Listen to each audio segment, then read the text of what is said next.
Enfermedad acidopéptica. La estructura del estómago. En este saco en forma de J, los alimentos se agitan y se mezclan con los jugos producidos por el revestimiento estomacal. Tiene una capacidad aproximada de 1.5 litros y sus paredes están conformadas por 4 capas. Y es en la mucosa donde se produce el moco y el jugo gástrico. La definición.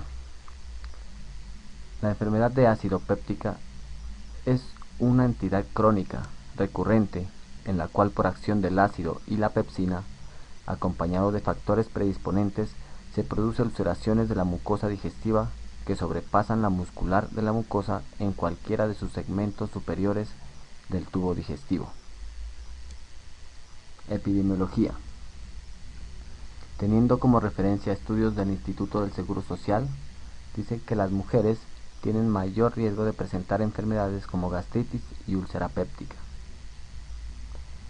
En lo que tiene que ver con la mortalidad, tenemos una tasa de 43 por millón y una prevalencia de 0.7% en ambos sexos en Colombia y de 0.9 con una tasa de 46 por millón en Santa Fe de Bogotá. El 90% de las úlceras recurren por predominio de las duodenales. Y entre las complicaciones de la úlcera duodenal, la hemorragia se presenta entre el 2 al 3% de los pacientes por año. La perforación y obstrucción sucede en menos del 5% de los pacientes durante toda su vida. En cuanto a las úlceras gástricas y su relación con cáncer gástrico, hasta un 3% de ellas, con apariencia de benignas, son carcinomas y su diagnóstico temprano conduce a una sobrevida hasta 50% en 5 años. Factores de riesgo. Los factores de riesgo para úlcera péptica son genéticos, la edad, el consumo de agresores gástricos y enfermedades asociadas. La fisiopatología de las enfermedades acidopépticas se genera por un desequilibrio entre los factores agresivos y los factores de defensa a nivel de la mucosa gastroduodenal.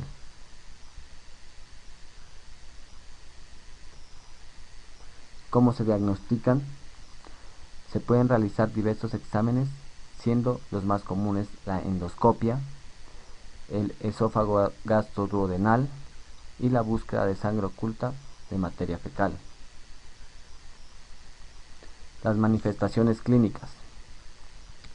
Los síntomas de la úlcera péptica se confunden con la dispepsia. Lo más característico es el dolor ardoroso, quemante en epigastrio. La dispepsia tipo úlcera, la dispepsia tipo reflujo y la dispepsia tipo dismotilidad. Enfermedades asociadas con úlcera péptica. La enfermedad pulmonar crónica es más frecuente a úlcera gástrica que la duodenal y está asociada al consumo de tabaco. La cirrosis. La úlcera péptica es 10 veces más frecuente. Se ha demostrado que la producción de prostaglandinas es menor en la mucosa gástrica. La insuficiencia renal crónica es más frecuente en la úlcera duodenal. El síndrome de Zolliger-Ellison más frecuente, la úlcera duodenal severa por la hipersecreción de ácido y la pepsina. Otras asociaciones patológicas. Pancreatitis secundaria a la menor producción de bicarbonato se presenta en la úlcera duodenal un 22%. Y el síndrome de neoplasia endocrina múltiple hay una asociación con la úlcera péptica. Complicaciones. Hemorragias, hemorragia activa y sangrado crónico. Otra complicación es la obstrucción. Es una complicación frecuente de la enfermedad ulcerosa que ocasiona retención gástrica. La endoscopia puede ser indicada como paso previo a la terapia quirúrgica de la úlcera. Perforación. La endoscopia se contraindica en este caso cuando hay cicatrización de úlcera duodenal, cuando hay seguimientos de cicatrización de enfermedad benigna, malestar crónico no progresivo y atípico para enfermedad orgánica, Pirosis no complicada. Pacientes sin síntomas gastrointestinales corrientes. Adenocarcinoma metastásico. Hallazgos radiológicos de úlcera de bulbo duodenal. Hallazgos radiológicos de hernia hiatal asintomática y hallazgos radiológicos de bulbo deformado. Aquí tenemos un flujograma donde nos indica el manejo y que se da a un paciente con enfermedad acidopéptica. El reflujo gastroesofágico incluye todos los síntomas y las lesiones mucosas que resultan de reflujo anormal del contenido gástrico. La pirosis y la regurgitación son los síntomas típicos del reflujo gastroesofágico y usualmente ninguna prueba diagnóstica es requerida para iniciar terapia empírica. Otros síntomas son la disfagia, el hipo, la tos crónica, la ronquera, el dolor torácico y puede estar asociada con asma. ¿Cómo se va a realizar esto? Con la evaluación de la lesión de la mucosa, la evaluación de la exposición al ácido. Aquí tenemos unos parámetros clínicos para saber cuando el reflujo es severo, cuando hay disfagia u odinofagia, cuando los síntomas son persistentes o progresivos, cuando hay síntomas esofágicos en pacientes inmunosuprimidos, cuando hay presencia de masa o estrechez o úlcera o evidencia de sangrado gastrointestinal. Como métodos diagnósticos tenemos el monitoreo de pH en 24 horas,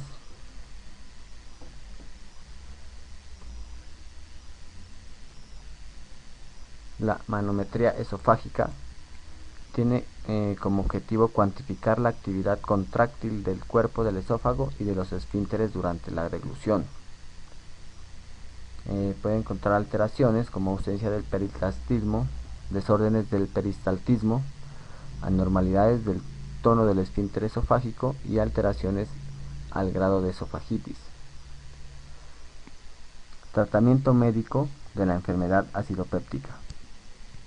El objetivo del tratamiento es aliviar los síntomas con alternativas farmacológicas disponibles, aunque no es suficiente en el tratamiento de la úlcera péptica y se debe seleccionar un régimen terapéutico que asegure la cicatrización de la úlcera, incluyendo estrategias como la erradicación de la infección por el Helicobacter pylori.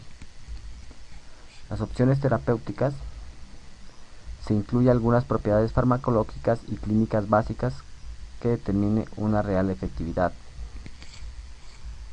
Tenemos la educación, suspender el consumo de AINES, el alcohol y el tabaquismo como parte íntegra del manejo del paciente con úlcera péptica.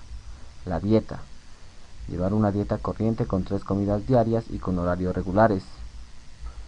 Los neutralizantes ácidos, el sucralfato, los antagonistas de receptores H2 y los inhibidores de la bomba de protones.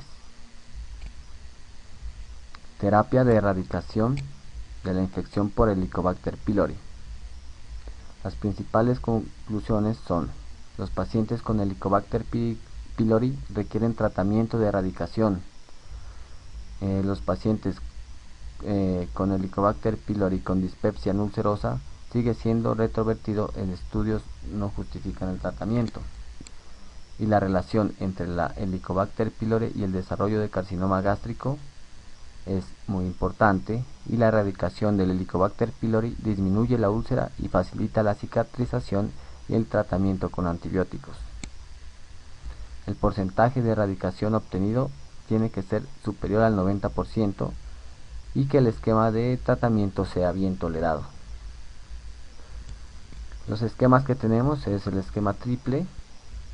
Las preparaciones de bismuto combinado con metronidazol y tetraciclinas tienen porcentajes de erradicar entre el 85 y 94%, aunque disminuye cuando hay resistencia al metronidazol, y pueden padecer de efectos adversos como mareos, cefalea, náuseas y diarrea.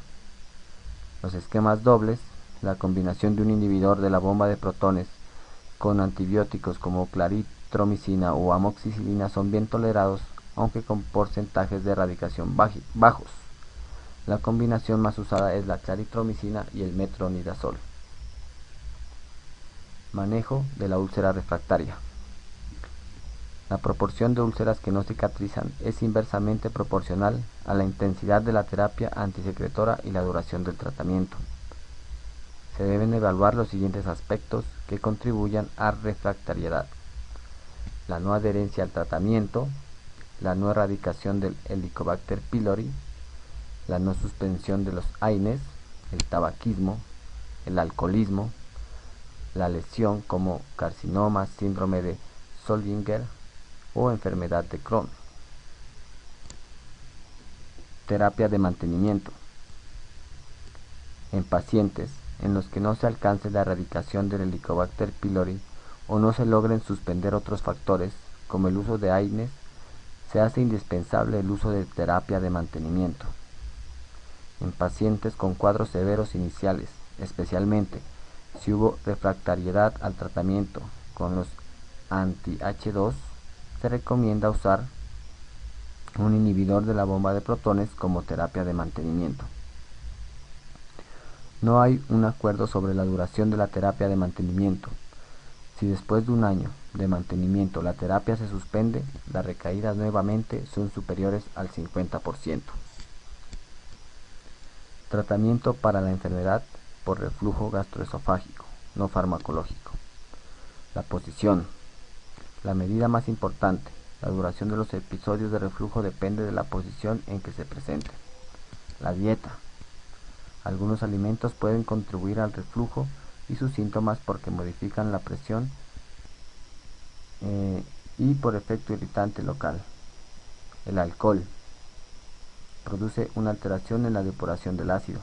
El cigarrillo, los medicamentos y la obesidad. Tratamiento farmacológico. Tenemos los neutralizantes ácidos, el sucralfato, los proquinéticos, los supresores de la secreción ácida, los antagonistas de H2 y los inhibidores de la bomba de protones. Hablando de antiinflamatorios no esteroideos y enfermedad acidopéptica. La asociación entre consumo de AINES y enfermedad acidopéptica es muy bien sabida.